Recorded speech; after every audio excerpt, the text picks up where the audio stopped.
Mendel se bat avec un garçon méchant.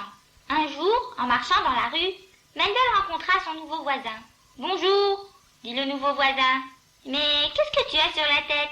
Donne-moi cette calotte ou je te frappe. » Mendel essaya de courir, mais l'autre garçon le rattrapa et lui tira l'oreille.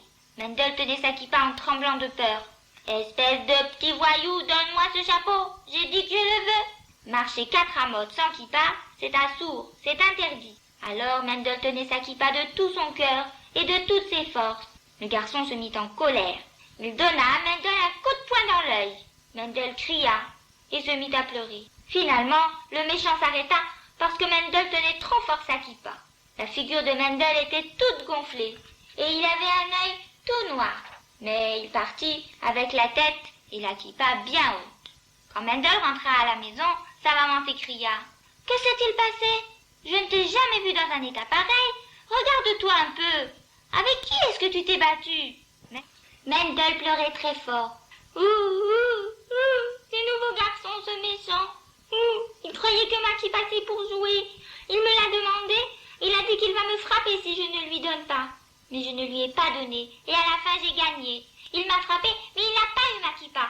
J'ai plus peur d'Hachem que de ce gros méchant. » La maîtresse venait juste de leur apprendre ça la veille. « Mon petit Mendel, dit maman, je suis si fière de toi.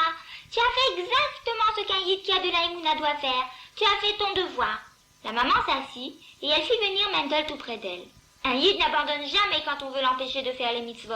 Même si on le frappe et si on lui fait très mal, il n'abandonne jamais la Torah d'Hachem. Mendel demanda « Mais pourquoi, si je n'ai rien fait de mal, pourquoi Hachem m'a-t-il envoyé une punition ?»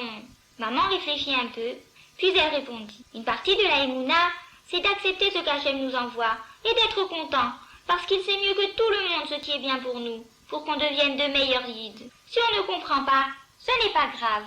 Qui est-on pour croire qu'on sait tout et qu'on est tellement sadique que Hachem doit tout lui expliquer ?»